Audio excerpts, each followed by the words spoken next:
watching KLAX ABC 31.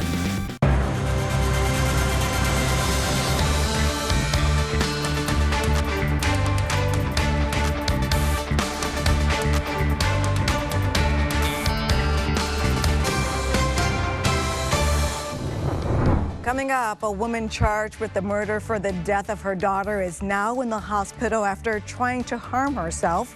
More details on the way. Plus, with the school year just weeks away, we've got some tips to help you save on those well-needed school supplies. This and more starts now. Good evening. Welcome to ABC 31 News at 10. I'm Denise Turner. The woman accused of being involved in the death of her 5-year-old daughter is now in the hospital after an incident that happened this morning in the Rapides Parish Jail. ABC's 31 Joanna Phillips has more. 24-year-old Jasmine Anderson, who was arrested earlier this week by the Alexandria Police Department, has been hospitalized after a suspected suicide attempt this morning at the Rapides Parish Jail. She was in a private cell isolation, and she'd been checked only just 3 minutes before. And when the officer walked back up front to where all the cameras and the monitors are, he saw that she was hanging with a sheet, and he ran back and cut her down. Anderson has been charged with second-degree murder for alleged involvement in the death of her 5-year-old daughter on July 17th.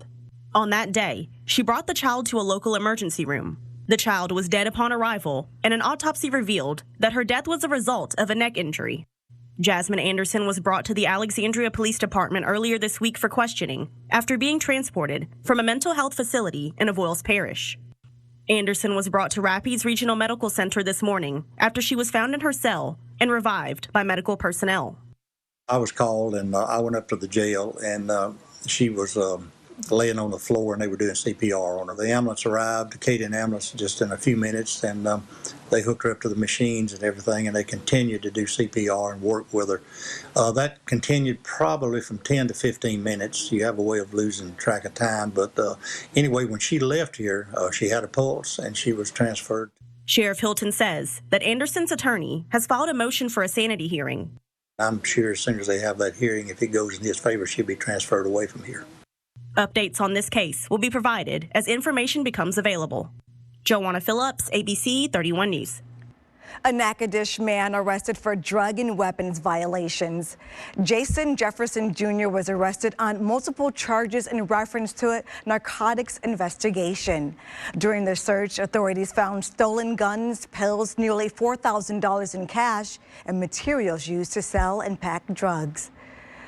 From now until the end of August, retailers are offering major back-to-school deals, and ABC's 31 Shar Thomas breaks it all down for us. In just a few short weeks, students will be headed back to school. While you may be excited, the cost of buying supplies and uniforms can be costly. Families with children in elementary and high school will spend over $600 a year. Not to worry, typically around this time of year, school supplies and uniforms are marked down in select stores. So we mark down our prices just to give our guests the best experience possible. So we already know you guys are spending a lot of money at this time. So we want to make sure that we get your service, but also that you save money and have fun doing it. Here are a few ways you can save on this year's school supplies expenses. Keep an eye on ads.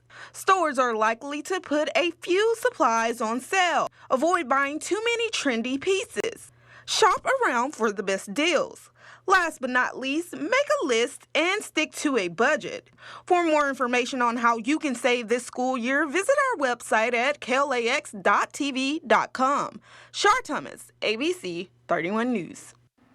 Earlier this afternoon, a team leader from the CASA organization shared their need for volunteers with the Professional Women's Network during their monthly Women's Luncheon. BJ Gallant of the Children's Advocacy Network spoke about their dire need for volunteers. CASA offers programs that serve abused and neglected children in the area. It's an awesome opportunity to give every child the same opportunity that I had, and most of us do have in this life, to be able to grow, to mature in what they want to be when they grow up, and be safe and have a permanent home. If you'd like to volunteer at CASA, contact BJ at 318-445-5678.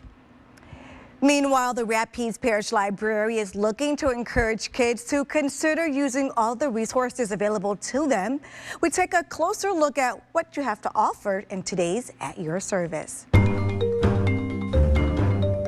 Hey, thanks for tuning into At Your Service. Tonight I'm joined by Jennifer Hughes from the Rapides Library System. And you know, libraries are more than just books. And in fact, if you're a student, listen up, because there's a lot of resources that are available to you every day, right? Every day, every day. In our branch, we have computer access and Wi-Fi, so you can bring your laptop or your phone and connect to the internet if you don't have access at home. You've got school projects, and your ink runs out at midnight. Come in the next morning, print something out at the library. Or you can submit your print job online. Also, we have homework help online on school nights from 2 p.m. till midnight. That is a live tutor, one-on-one on the internet that can help you with those math problems that are so tough these days. And to take advantage of all these great services, all you need is a library card. That's right, that's right. All you need is a library card, and then you can access Science Flicks to do your science projects. They have videos, lessons, and links to credible sources for more information. I love that for my kids' science projects. So how hard is it to get a library card? It's not hard at all. All you have to do is go into one of our 10 locations, which can be found on our website. You need your proof of residence and your driver's license, and you will sign up for a card. Thanks for bringing these resources to the community's attention, and thank you for tuning in to At Your Service. And in sports, the Senior League Southwestern Tournament champs were crowned last night. It was an absolute sweep. East Bank, Texas West came back for full revenge, and it won it all. They said their motivation was falling to the losing bracket after their first and only loss in the tournament. And last year, they were actually runners-up in the World Series. These girls are coming off last year's defeat in the Little League World Series in the championship game. We have, 4 or 5 girls that were on that team last year. They've kind of amped up the other girls to get them all on board to go win it. Not just win the Southwest Region title, but to win the world title this year. The ladies will compete next against Latin America. The Little League World Series will be nationally televised on ESPN. And the NSU Demons made their way to Alexandria for their victory tour. ABC's 31 Megan Glover has all the fun and a look ahead at the season. Not new to the NSU community, but going into his second year as a head coach. I am joined by Coach Brad Laird. How you doing, Coach? Doing great. Just glad to be here in Alexandria. What a recruiting base for us. The community of Alexandria that supports Northwestern State University. It's always a great time to be here and be able to see these young men, young women that support Northwestern State so much. Absolutely. Now, Media Day was last week, so I just want to go ahead and jump right into that. You mentioned that y'all have high expectations, and y'all are going to be starting your real tough training camp pretty soon. Talk to me about that. Well, I mean, as far as the Media Day, it was great. We had 2 young men, Chris Zirkle and Nick Ford, that represented. You talked about expectations. Internal expectations are more important than external, outside expectations, and that's all that matters. The expectations that the outside had us 10th out of 11th. The internal expectations is to go win the Southern Conference Championship, and that's going to be our goal. That's the things that our guys have worked hard day in and day out this summer to make sure we're in position each Saturday. With 2 Thursdays, one the beginning of the season and one at the end of the season, to make sure that we're ready to be the best that we can be come Saturday nights. Now, you mentioned the pre-season poll. Talk to me about that ranked second to last, but that absolutely means nothing. No, it doesn't. I mean, you got to look at, a lot of that has to do with 2018. All I know is this is 2019, and that's the only thing that matters. It's based off some of the guys that you lost, and we lost some good players, but we got some good players back. And I think that's internally what we as coaches and players know, is the guys and how hard they've worked to be in the position that they're in now. So, you guys, while I was doing some research, I read that they said or a previous player said that when you talk to them, you make them feel as if they're going out to win a national championship. How does it feel to have the impact on your program? Well, I tell you, our guys are awesome. Our guys are great. They work hard, each and every day. But you know what? That's what we are doing. That's what Northwestern State football, that's our goal, is to go out and win and be the very best that we can be. And that's the message that not only myself, but we as coaches, but that's also the message from this football team that, we're going to go into 2019 each and every week to be the best that we can be and win every game and be Southern Conference champs. All right, Coach. Well, thank you so much for coming out. Good luck on the season. Awesome. Thank you very much. Thank you. Out here in downtown Alexandria at the NSU Victory Tour, I'm Megan Glover for ABC 31 News. All right, and we wish them the best in their new season. Coming up on ABC 31 News at 10, Christopher Mathis will have your Skywatch weather forecast.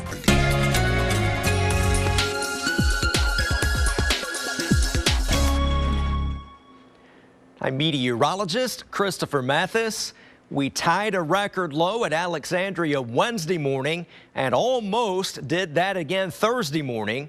Dropped down to 62 degrees early today, the record for this date, just like yesterday from 1894, showing 61 degrees for the 25th. So we missed that by just 1 degree. It was still 11 degrees below average this morning, and we managed to stay under 90 again, barely this afternoon. The high was 89. It wasn't too humid at all. Probably going back over 90 degrees in most places starting tomorrow. That low pressure center down in the northern Gulf of Mexico does not appear now to have any chance to develop into a tropical depression or a tropical storm. So that certainly is some good news. But this fall-like cold front that has been stalled out in the Gulf is slowly going to creep northward a little bit over the next couple of days. There could be some showers tomorrow, right along the coast especially, and then we'll have the chance for some isolated to scattered thunder showers Saturday. The future tracker still keeps most of that south of Alexandria Saturday, but the rain chances certainly will be somewhat higher by Sunday and into early next week. The summertime humidity is about to come back over the next few days. Very pleasant again tonight, although we don't expect to be as cool as last night. Mostly middle 60s, some upper 60s expected. Maybe not dropping below 70 all night down at Baton Rouge. And then tomorrow, probably 90 or hotter in a lot of places. Not too much over the 90-degree mark. The computer forecast is going with 93 at Natchitoches tomorrow. We don't expect any unusually hot weather anytime soon. Here's our forecast for tonight. Mostly clear, down to 66 early tomorrow morning. Northeast winds only around 5 miles per hour. Could be calm at times. And then 91 for the high tomorrow at Alexandria and Pineville. Mostly sunny area wide. East wind only 5 to 10 miles per hour. Saturday, we'll go with some scattered thunder showers, especially from Alexandria southward, and a high of 91. Up to about 50% coverage with the rain and thunder showers Sunday, Monday, and Tuesday, with highs in the upper 80s to near 90 under more cloud cover. Morning lows back into the 70s, lower 70s starting Sunday. The rain chances come down some, but not out of the forecast next Wednesday and Thursday as we get back into the lower 90s. So that's not a bad forecast there, Denise, although some areas probably will get rained on this weekend, especially Sunday. Okay, well, I guess we'll have to stay inside. Well, if you don't have an umbrella or a raincoat, that might be good advice, yes. All right. Thank you so much, Chris. Tensions rising in North Korea after they launched a string of missile tests into the Sea of Japan. More details after the break. We'll be right back.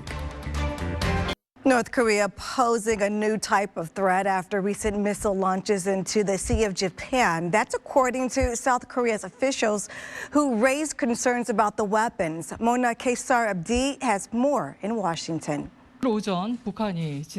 Tonight, tensions rising in the Korean peninsula. South Korean officials expressing concerns after they say North Korea launched 2 newly designed short-range missiles into the Sea of Japan.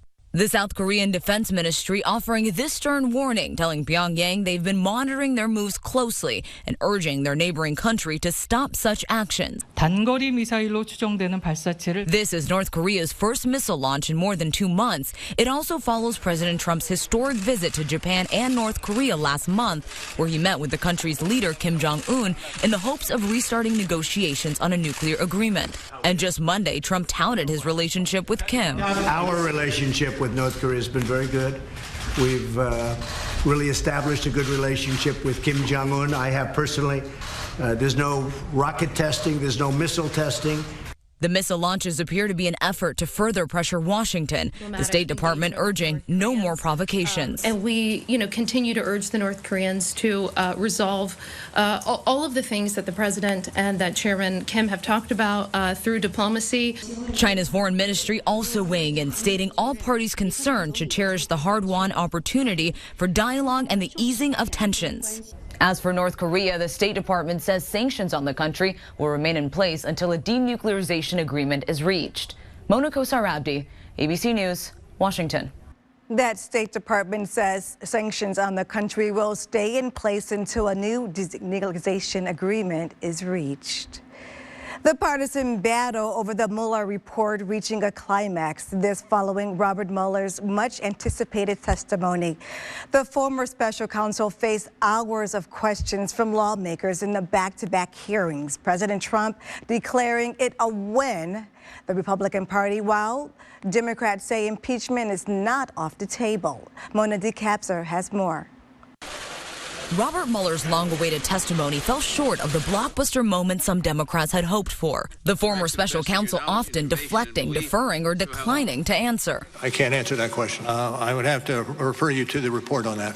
Following the 7-hour hearings, President Trump immediately declaring victory. It was a great day for me. President Trump praising Republican lawmakers that took aim at Mueller's credibility, attacked his team, and questioned the origins of his investigation. Republicans that defended something and defended something very powerful, very important, because they were really defending our country more than anything else. Meanwhile, Democrats set out to bring public attention to the most damaging parts of the report. Director Mueller, the president has repeatedly claimed that your report found there was no obstruction and that it completely and totally exonerated him.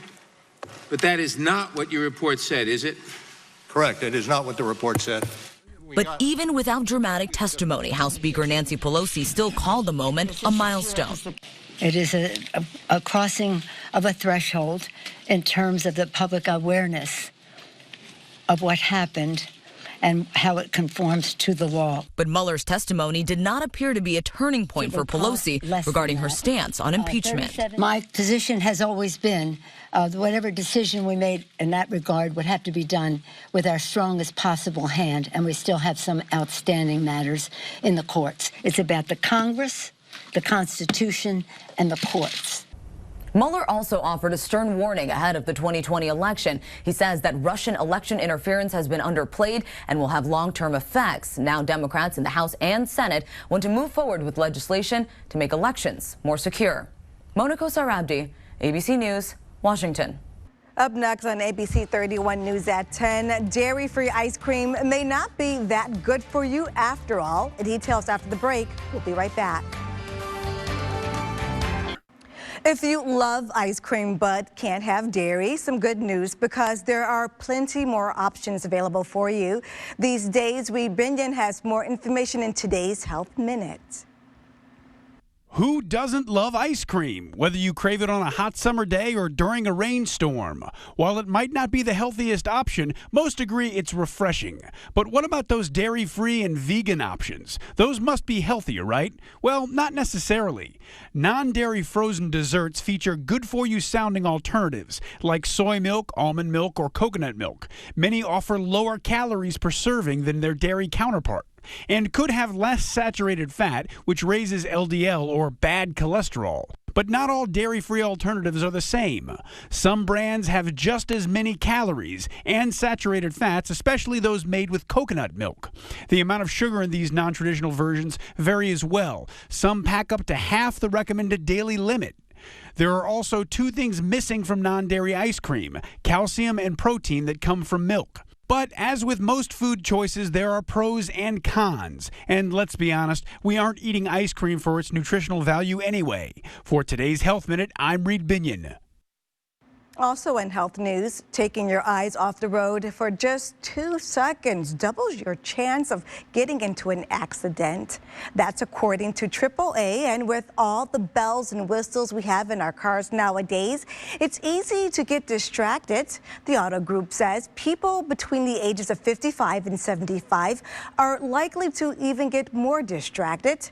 Safety experts say your best bet is to just set your settings before you take off. Textbooks, notebooks, and all kinds of pencils and boxes just are some of the things that you'll need inside of your children's backpacks this school year, but carrying all that weight can actually hurt them. Mandy Gunther has that.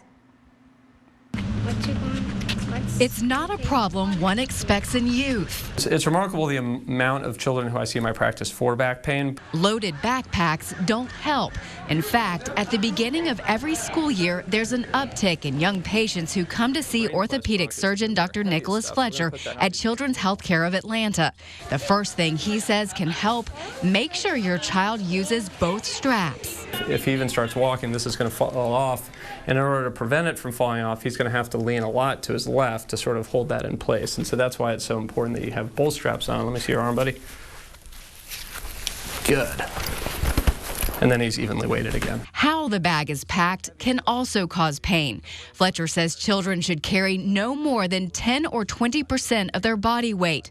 Heaviest things, like books, should be closest to the back. Lighter items like notebooks or a pencil box go up front. So if you look here, the bottom of the bag is right at the waist level. You don't want it sagging down. Again, you don't want it too high up because it's going to pitch him forward a little bit more.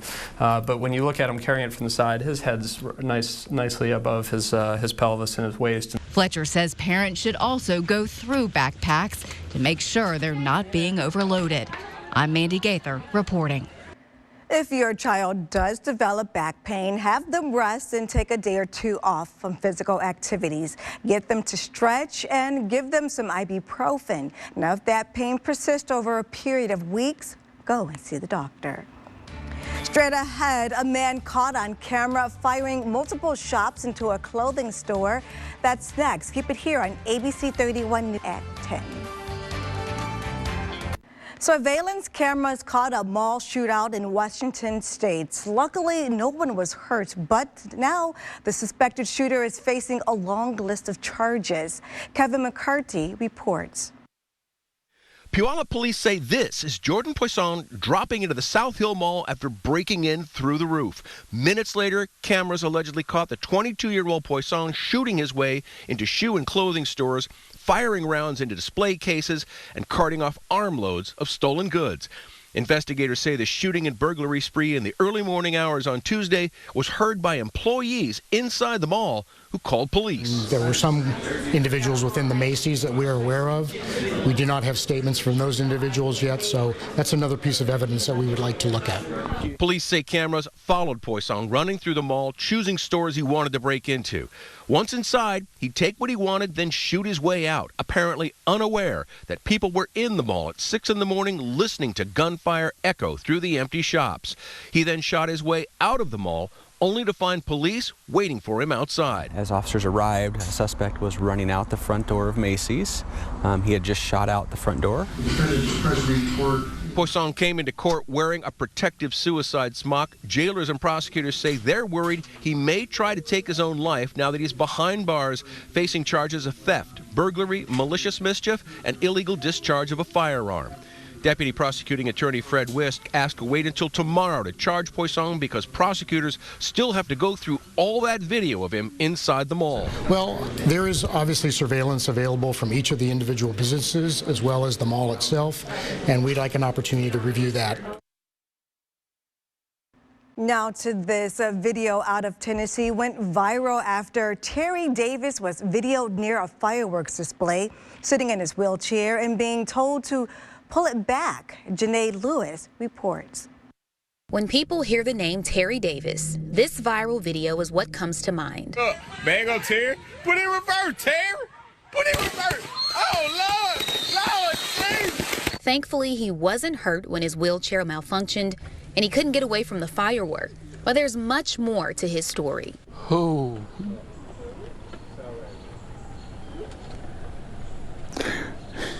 See, people don't know what I have to deal with on a daily basis. Davis suffered a serious spinal injury 10 years ago, and he struggled with many setbacks in trying to get a new chair. But today he turned the page to a new chapter in his story with a donation of this wheelchair. I'm so happy that everybody helped make this come true for me. After learning he needed a new wheelchair, Quantum Rehab and Team Adaptive reached out to make it happen. Oh my goodness, it meant the world. It made my heart smile. It's nice to be able to work for a company that's willing to give back and do something for folks who totally need it and deserve it. Terry now has a customized, state-of-the-art chair designed specifically to meet the needs of his injuries. This will improve his daily life, give him more mobility, and ease the burden of his caretakers. That's going to help my mother to get him back and forth to the doctor, and now she won't have to go and get his things from Walmart, and he can actually go himself and look around the store. It's going to improve his life so much more. And now Terry will always be able to put it in reverse. The family originally set up a GoFundMe account for the new wheelchair. They now say they plan to use the money to modify the home of Terry's. We'll be right back. Download the KLAX weather app for your smartphone or tablet. Airline food takes on a whole new meaning in Turkey. A passenger jet has been converted into a themed restaurant in a coastal area of western Turkey. It took almost 9 months to do the work, shipping the decommissioned Airbus 300, well, I guess that's an A300 from Istanbul in pieces and reassembling it. The former high-flying jet is airborne on supports just a few feet off the ground. There is both indoor and outdoor dining and plenty of legroom. Wait staff members are dressed as airline flight attendants and cabin crews. Guests receive boarding passes, and first customers arrived last weekend. All right, that'll do it for us tonight on ABC 31 Net News at 10. You have a great weekend and a good evening. Good night.